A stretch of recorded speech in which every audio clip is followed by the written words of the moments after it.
Hello again, ladies and gentlemen. Michael Matt for Remnant TV. We've been covering the Synod here in Rome this week, and it seemed like an appropriate thing to stop by and visit the old Colosseum here. This was the place where the ancient friends of the New World Order folks entertained themselves by throwing Christians to the lions, of course. 75,000 people would gather at this place and watch the spectacle, as Christians then as now were considered enemies of the state. They were guilty of sedition. They were considered haters, much like we are now coming to happen to us now in the modern world. And it's important because this synod is all about, I think, lowering or reducing Catholic identity and we're going to lose our ability to appeal to, religious freedom or to sort of a conscientious objection clause, if you will, and to say, well, we have to follow our beliefs and so forth. I think we're losing that because now the church is changing her position gradually on things like gay marriage and things like divorce and remarriage and so forth. So we are going to become once again haters, just as the early Christians were, who were thrown to the lions here at the Colosseum. Now, but there's this urban myth or this revisionist history position that no Christians ever actually died here, and that's just a pious legend. Let's take a look around this building and see if we can find out what really happened.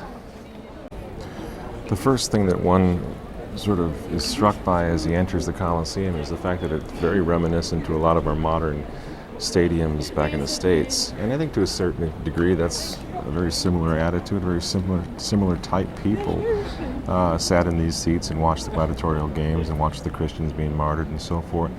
This place is, in a way, is very symbolic of sort of the zenith of Rome's triumph and grandeur, and also Rome's self-indulgence and corruption.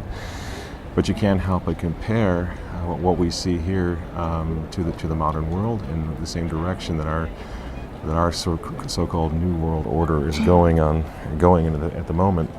It was the Venerable Bede who predicted in the 8th century that as long as there's a Colosseum, there will be Rome. As long as there's Rome, there will be the world. Which is kind of interesting because Rome right now, in terms of the Catholic Church, seems to be really faltering and losing her identity and going the way of the world, and to a great degree becoming just as corrupt as was pagan Rome in its own right 2,000 years ago. And it's also interesting, too, that even here at this place, there's an attempt among the tour guides to sort of, sponge out or erase the role that the Christian community played here, namely as victims for the gladiators and lunch for the lions and so forth.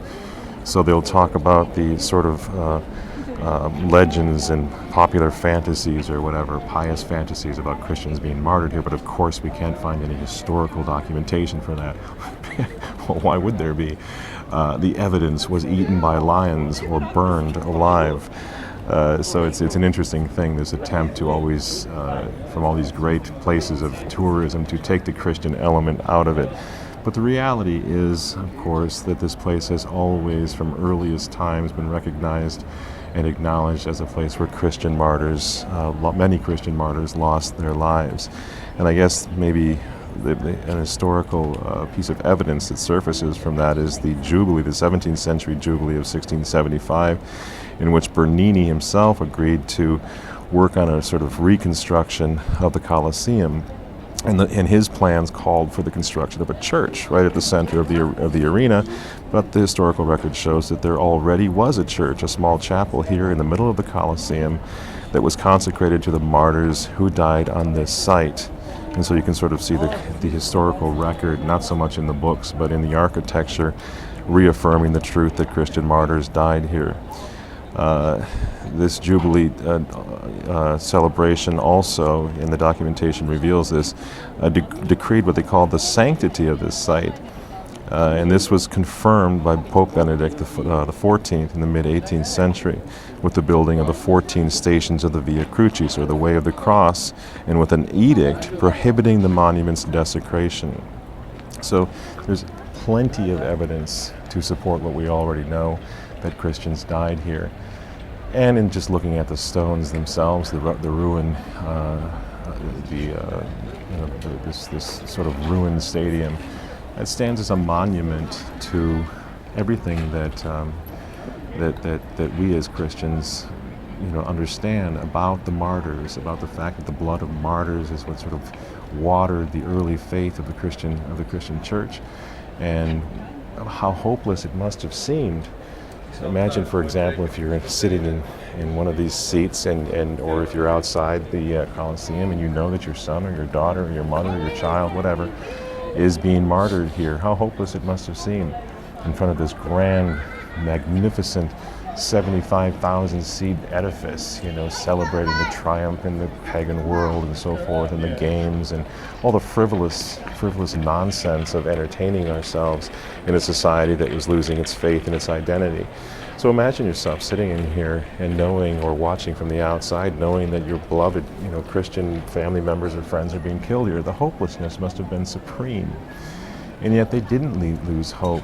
Out of the blood, out of the little Agneses and Barbaras and Cecilias that died for the old faith, out of that comes this great, magnificent, seemingly miraculous, explosion of Christianity throughout the whole world. And not only does this Colosseum fall into ruin, but the mighty pagan empire of Rome is baptized, and the Catholic Church and the age of Christendom, the ages of faith, were to follow.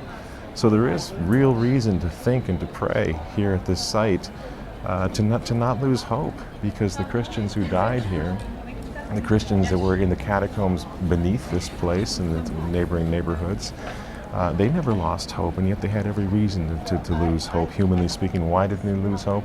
Because they had the faith. So to that extent, if we continue always and forever to remember them, to remember these places and these monuments to what happened to our forefathers in the faith, that we have no right whatsoever to lose hope or to walk away discouraged and dejected and to leave the Catholic Church. She's going through a very difficult time now. But I would argue that it's no more difficult for us to keep the faith and survive today than it was for those early Christian martyrs, or the early Christian families here in Rome, who must have seen, who must have felt that there was, that humanly speaking, there was no point whatsoever to persevere, and yet their faith caused them to persevere, and from their witness comes not only the great flowering of Holy Christendom, but the salvation of millions and millions of souls and the glorification of God. So this Colosseum really does stand as a monument in a strange and ruined way to the glorification of Almighty God, to the reign of Christ the King. In the past, in the present, and in the future, He still reigns, He still reigns. And it is for us to continue the proclamation of His reign, even when the world would throw us to the lions, or even when the world would pay no attention whatsoever to the Catholic Church and would seem to be driving it back underground into the catacombs. We keep the faith no matter what. Viva Cristo Rey.